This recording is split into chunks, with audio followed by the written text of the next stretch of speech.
Once a merchant but in a small village, he made a living by performing mush.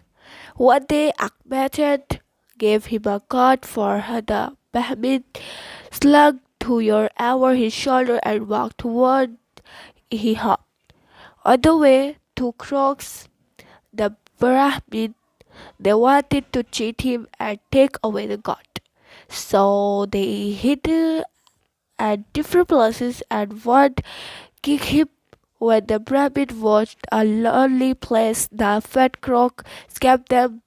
Why be you carrying a dog? The Brahmin was annoyed, but need on with his journey while the second crock approached the Brahmin and asked, why are you ying? Thus the Batm was scared. He both it a goat or a ghost.